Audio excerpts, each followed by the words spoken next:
The billionaire visited his wife's grave as a ritual. But that afternoon, he found something that changed everything. The billionaire had followed the same ritual for years, visiting his wife's grave, leaving flowers, and walking away in silence. But on that unexpected afternoon, everything changed. At the grave, he found a child sitting alone, clutching a photograph that revealed a secret his wife had kept hidden. From that moment on, Michael's carefully controlled world began to crumble, setting in motion a discovery that would change his life forever. Subscribe to our channel, hit the like button, and let us know in the comments where you're watching from. The sky was heavy and gray when Michael Carter walked through the cemetery gates for the fourth time since Emma's death. The wind stung his skin despite the overcoat, but his steps remained steady, like a man retracing a path etched into his memory. Every detail along the way was tied to memories he refused to let surface. The withered tree that seemed to watch over visitors, the narrow bend in the stone path, the muffled crunch of gravel beneath expensive shoes. To outsiders, it looked like a simple visit to a grave, but for him, it was a sacred ritual, untouchable, repeated without fail since the day he lost his wife. Each year, at the same hour and on the same day, he came, laid down flowers, stood in silence for a few minutes, and left without glancing sideways. It was the only way he had found to endure her absence, turning pain into routine, memory into a mechanical gesture. That morning, however, something different caught his attention before he even reached the headstone. From a distance, he noticed a small figure curled up on the ground in front of the white marble engraved with Emma's name. His heart sped up, though his face remained composed, armored in the control he had cultivated over the years. He moved closer, the hem of his coat swaying with each step, and the details became clearer. Bare feet, skin raw from the cold, worn-out clothes that offered no real protection against the wind. The figure was no shadow or illusion, but a child lying against the stone. Michael stopped just a few steps away, his chest tight, unable to make sense of what he was seeing. What unsettled him most wasn't the presence of the girl, but what she was clutching to her chest. A crumpled photograph, faded but unmistakable. Emma was smiling in the picture, kneeling with her arms wrapped around that very child. The shock hit Michael like an invisible blow. He knew every official photo of his wife, every image from social events, every portrait hanging in the mansion's halls. But this one was different, intimate, spontaneous, capturing an expression he rarely saw in public. A true, unguarded smile, the kind she had only when at peace. And being at peace, it seemed, meant being with that girl. The air around him thinned, and for a moment, he questioned if he was dreaming or losing his mind, that his approach startled the girl awake. Her eyes opened slowly, dark and deep, carrying no spark of joy but no trace of fear either. She looked at him as though she had been expecting him. Michael gathered himself and spoke softly, as if afraid to disturb the solemn silence of the place. "You've come to the wrong grave, little one." But her answer was nothing like what he anticipated. She tightened her grip on the photograph and whispered, her voice hoarse from the cold. "I'm sorry, Mommy." The words froze the air between them. Michael frowned, certain he had misheard, and pressed her more firmly. "What did you say?" The girl lowered her gaze, her cracked lips moving slowly. "Forgive me, Mommy. I shouldn't have slept here." Michael's world tilted. Emma had been gone for 4 years. There was no way this child could be calling her mother. Instinct made him kneel so his eyes met hers. "Who are you?" he asked, his voice heavy. "Lily," she whispered back. The name echoed in his mind like a riddle demanding an answer. Michael extended his hand for the photograph. The girl resisted for a moment but then let it go, allowing him to hold it. When he looked again at the image, the impossible became undeniable. Emma was there, smiling, embracing Lily as if she were her daughter. His throat tightened, his gloved hands trembled, but his outward expression remained controlled, though his eyes betrayed a flicker of despair. He couldn't reconcile what he saw with the life he knew. 4 years had passed since the accident that had taken Emma, and not once had there been any mention of this child. What was she doing there? How could she have that photograph? With a steady voice that masked the collapse inside him, Michael asked, "Where did you get this?" Lily raised her eyes, small but unyielding, and replied, "She gave it to me." The words struck him with the weight of an impossible truth. Emma, his Emma, had left something hidden, a secret carefully guarded that now stood before him in the form of this child. And so, in the very place where he had always sought silence, Michael encountered a young voice that would change everything. Michael stood frozen for a few moments after that revelation, the photograph still in his hands, unsure whether to press for answers or simply walk away. The cold bit into both of them, and the girl's breathing grew uneven, her cracked lips trembling with every exhale. Despite the rigid control he had always imposed on himself, Michael removed his overcoat and draped it over Lily, feeling the jarring contrast of her small, chilled frame against the warmth of the heavy wool. She didn't react at first, lowering her eyes as if she were used to never refusing what was offered. He drew in a deep breath, adjusted the collar of his shirt, and made a practical decision. He couldn't leave her there. Glancing around to be sure no one was watching, he told her firmly that they were leaving together. Lily rose slowly, her step short and careful, holding the photograph tightly against her chest as though it were the only possession she had. The car parked by the gate became a temporary shelter. Michael opened the rear door and waited, but Lily hesitated before climbing in, her gaze moving across the interior with a mix of caution and curiosity. At last, she slid in carefully, her small feet dangling above the floor, her eyes fixed on the window. For the first few minutes, silence reigned. Michael turned on the heater, his eyes flicking to the rearview mirror to study her restrained movements. Still clutching the photograph, he searched for answers in the faded image, but every detail only deepened his confusion. Emma was smiling in a way he could barely recall, and Lily stood beside her as though she belonged in the family. His hands tightened on the steering wheel, the silence inside the car pressing in on him. Yet he lacked the courage to shatter it with blunt questions. Sensing the growing weight of that silence, Michael pulled over near a cafe downtown. He guided Lily inside, chose a table tucked away, and ordered her a hot chocolate. She cradled the cup with both hands, blowing gently at the steam before taking a cautious sip, and for a fleeting moment she looked like any other child. But when he asked about the photograph, her eyes filled once again with a seriousness far beyond her years. Lily explained that she had met Emma at the orphanage, that Emma would visit sometimes to tell stories, bring sweets, and hold her hand. Then, in her dreams, Emma appeared smiling, always repeating the same words. "Wait for your daddy. He will come."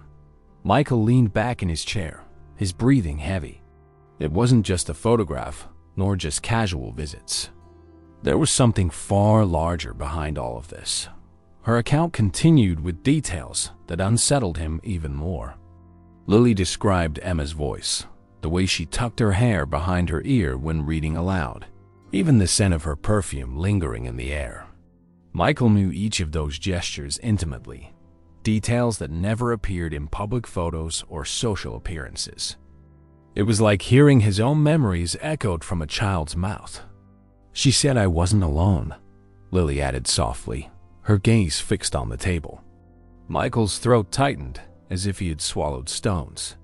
He pressed his palms against his knees, forcing himself to sit upright, but inwardly, his control was crumbling. The thought that Emma might have led a parallel life, nurturing bonds he had never known about, weighed on him like a truth no logic could dismiss. When Lily finished her drink, she leaned her head against the cafe window, calmly watching the movement on the street outside, her composure at odds with her age. Michael studied her in silence, realizing she seemed to expect nothing from him. It was as if she accepted her place there only because she had no choice.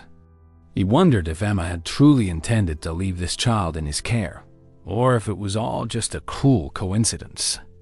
But the photograph in his hand and the conviction in the girl's words refused to let him dismiss it. There was something real, undeniable, pulling him deeper.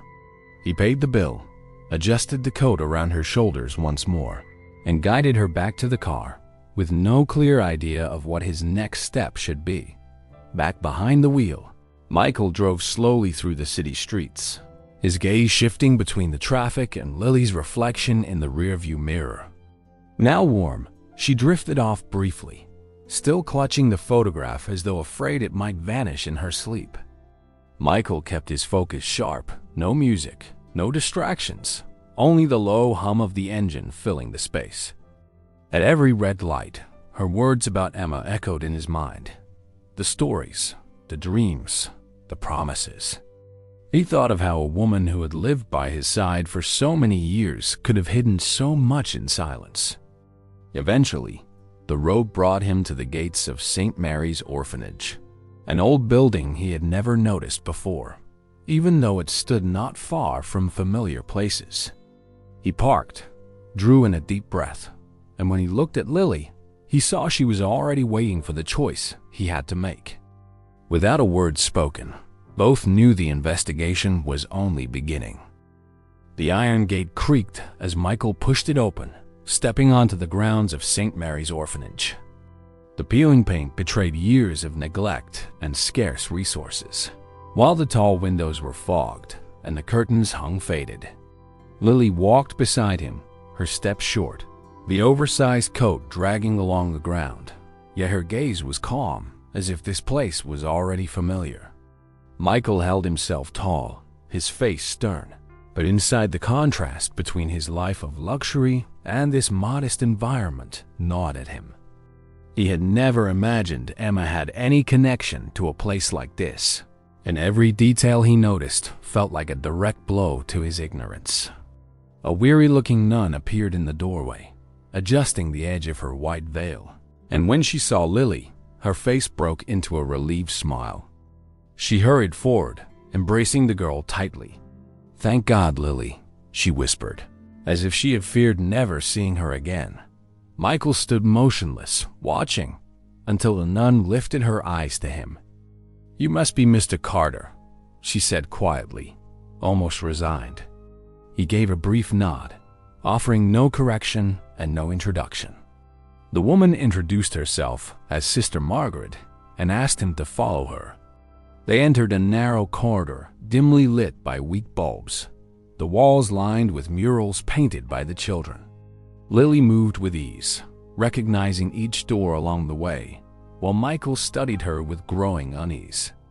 They reached a small room with worn furniture, and the nun asked them to sit. Michael accepted a wooden chair that creaked under his weight, while Lily folded herself onto a nearby bench, still clutching the photograph. Sister Margaret rested her hands on the table and, after a heavy pause, said, "Your wife used to come here often." The words landed like a blow. Michael lifted his chin, keeping his expression controlled, but his body betrayed him. The nun went on, explaining that Emma came frequently, almost always without notice. She brought books, toys, and clothes, but more important than the gifts was the time she gave the children. She would sit on the floor, read stories, invent games. But with Lily, it was different, Sister Margaret added, glancing at the girl with meaning.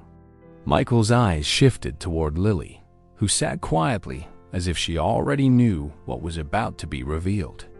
Then the nun opened a drawer and pulled out a small bundle of papers. They were half-completed adoption forms, every line written in Emma's unmistakable hand. Michael's trembling fingers reached for the sheets, his eyes scanning the unfinished signatures. It was undeniable proof that Emma had intended to bring Lily into their lives. The silence that followed pressed down like a weight. Michael placed the papers on the table, pressing them with his palms as though he could force answers from the ink. Why?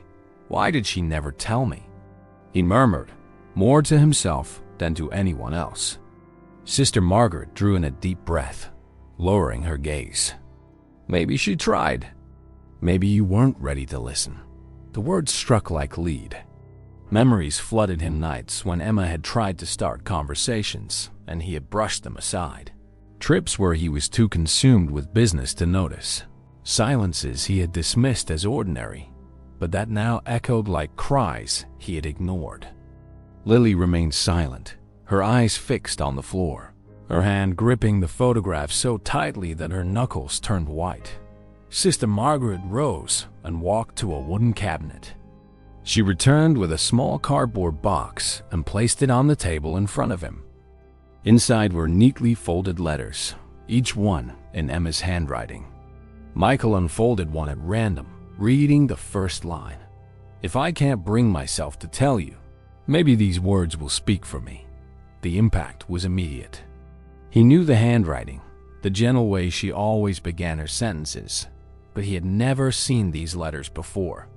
Each word was a confession of intentions, of doubts, of love and fear. Emma wrote about Lily as though she were essential, as though she had found in this child a new reason to keep going after so much sorrow. Michael closed his eyes for a moment, unable to continue, but Sister Margaret's voice pulled him back. "She believed deep down that you needed her too." Michael rose slowly, feeling the weight of these revelations pressing down on his shoulders. He walked to the narrow window and looked out at the yard, where a few children chased a battered ball. Lily still sat quietly in the chair, her small frame somehow filling the entire room with its presence. He realized then that he couldn't simply turn his back and pretend nothing had happened. There was evidence, there were witnesses, and there was a child sitting right in front of him, carrying Emma's memory in every gesture and word. His heart, trapped for 4 long years in the same ritual of flowers and silence, was beginning to crack. What to do with all of this, he didn't yet know, but he felt with certainty that his life would never return to what it had been. When he walked through the cemetery gates that morning, Michael remained at the wooden table for a long time, Emma's letters spread before him, unable to lift his eyes. His late wife's elegant handwriting seemed alive, every word pulsing as if it had been written only yesterday. The weight of each line pressed down on him, as though Emma had found a way to reach across time and speak directly to him. When he finally looked up, he found Sister Margaret watching in silence, and for the first time since arriving at the orphanage, he allowed a sliver of vulnerability to escape. In a low, almost pleading voice, he asked if it would be possible to spend some time with Lily, just to better understand the bond the girl claimed to share with Emma. It wasn't about taking her away by force or making final decisions, but about discovering through simple coexistence whether there was truth in Lily's words and in the dreams she described with such conviction that the nun drew in a deep breath before answering. She explained that Lily was under the orphanage's care and that any change would require formal authorization. Yet she also acknowledged that Emma had devoted part of her life to nurturing that connection, and denying Michael's request outright would be to ignore the wishes of the deceased. She turned to Lily, who still sat quietly, her fingers gripping the photograph. "Would you like to spend a few days with him?" she asked gently. The girl lifted her eyes, hesitant, and after a few seconds, gave a faint nod. It was enough. Sister Margaret agreed, knowing she wasn't surrendering the child, only allowing a temporary experience that might answer questions no one else could. Back in the car, the silence felt heavier than before. Lily curled up in the back seat, hugging the coat to herself as though it were her only shield. Michael watched her through the rearview mirror, his heart weighed down by her fragility, but also by his own uncertainty. There was no promise of adoption, no clear definition of what lay ahead, only the idea of spending a few days together. The contrast between the life of privilege he had always known and the stark simplicity of the orphanage unsettled him deeply. Why had Emma chosen this child? What had she seen in Lily that he had missed entirely? Those questions followed him all the way to the mansion gates, which swung open slowly, revealing the imposing facade that now felt excessive compared to what he carried within. Crossing the threshold, Lily stopped in place. Her eyes wandered over the polished marble, the tall chandeliers, the sweeping staircase, as if she had stepped into another world. She stood frozen, unwilling to move further until Michael encouraged her with a discreet gesture. The housekeeper watched from a side doorway, surprised but silent. Michael led Lily to one of the guest rooms, a large space with heavy curtains and ornate furniture.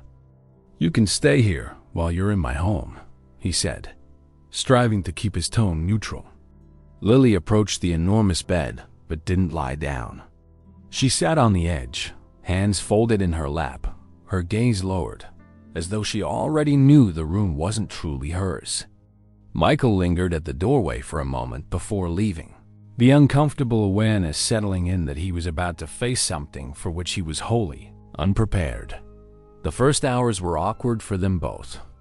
Michael moved through the mansion, as he always had, but now he felt Lily's presence in every corner, even though she rarely left the room. Later that night, passing by the guest room door left slightly ajar, he saw her seated on the floor with a sheet of paper and colored pencils she had quietly taken from his study.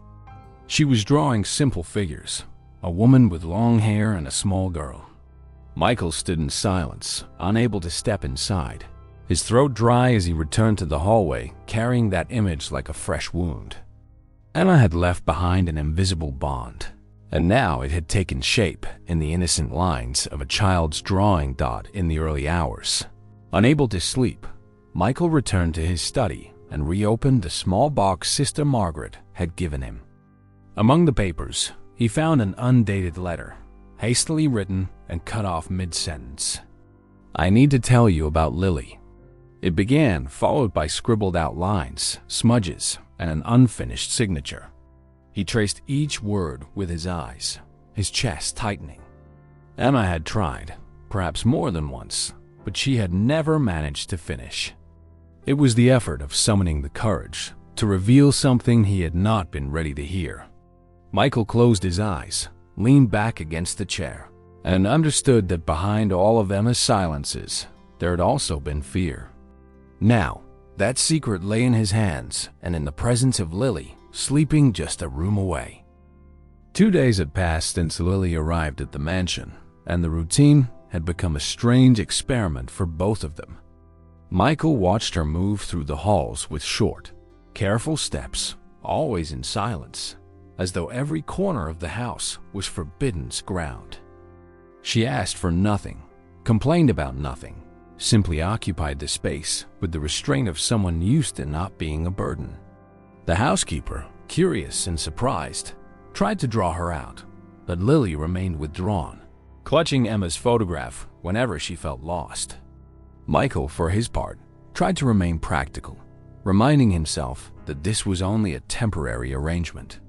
Still, every small gesture of hers, the way she lined up colored pencils, the attention she gave the garden flowers, the restrained laugh she let slip while watching a cartoon began to chip away at the armor of ice he had worn since his wife's death. That afternoon, while sorting through documents in his study, the phone rang. He recognized Sister Margaret's voice, calm but firm, reminding him of the agreement made at the orphanage. "Mr. Carter, we arranged only a few days, and I want you to know there is a couple who has been visiting for months. They've shown interest in adopting Lily and can provide a stable home for her." Michael stayed silent for several seconds, his body stiffening at the news. The nun continued, "I don't want to rush you or confuse the girl. I'll respect the days you asked for, but you need to be aware this opportunity exists. Afterward, Lily will meet the prospective parents and decide if she wants to accept." He thanked her quietly and hung up, but the weight of her words remained lodged in his chest like a stone. That night was restless. Michael went down to the living room and found Lily sitting on the rug, drawing with one of the colored pencils. He approached unnoticed and saw the familiar figures, Again, a woman with long hair and a small girl. This time, however, there was a third figure, sketched with uncertain lines, as if Lily wasn't sure she should include it.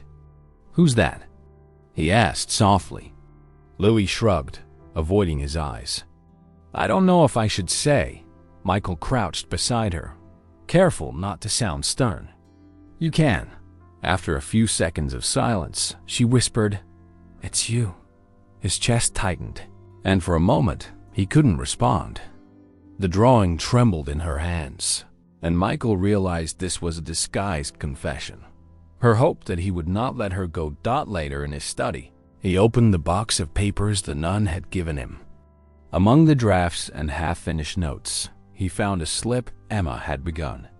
"I don't know how you'll react, but Lily brought me a peace I hadn't felt in years. You need to meet her. You need to understand." The lines stopped abruptly, but they were enough to weaken his defenses.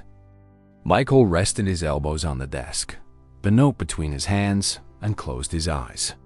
His wife had tried to tell him, but he hadn't listened. Now life was giving him a second chance, not as a gentle suggestion, but as an unavoidable confrontation. The dilemma grew heavier with each hour. Logic dictated that he should let Lily meet the couple, give her stability and a structured life. It was the rational, practical choice any advisor would endorse. But each moment spent at her side made it clear Lily needed more than material comfort. She needed belonging, someone who would not treat her as an obligation, but as part of a family. Michael roamed the house at night, hearing the distant creak of floorboards and the soft sound of Lily's steps in the hallway. The silence that had once been his ally had become his enemy. He knew he would soon have to choose, and this decision would not be solved by wealth or influence. The following morning, he found Lily in the garden, kneeling by the rosebush. She was gently brushing the leaves, as if testing whether they still held life. Sensing his shadow, she looked up and said simply, "They're still strong, even in the cold." Michael watched her silently, unable to respond. Inside, the pressure mounted. Either let her go to a predictable life with strangers, or take the risk of breaking his own resistance and making space for her. The confrontation was no longer between him and the nun, or him and the interested couple, but between the life he had led until now and the life Emma seemed to have prepared for him, even if in secret. The cold dawn stretched on when Michael noticed the empty room. The bed was untouched, the pillow still in place, only the half-open window letting in the wind that stirred the thin curtain. On the pillow lay a short note in shaky letters that read simply, "Sorry for being a bother." His heart raced, and without hesitation, he hurried down the stairs, crossed the hall without turning on the lights, and rushed out into the street. The gate was still ajar. Outside, on the sidewalk, Lily sat with a small backpack on her shoulders, her arms tucked into the sleeves of a sweater so large it dragged along the ground. When she saw him, she didn't run or hide. She lifted her face calmly, as if she had expected to be found.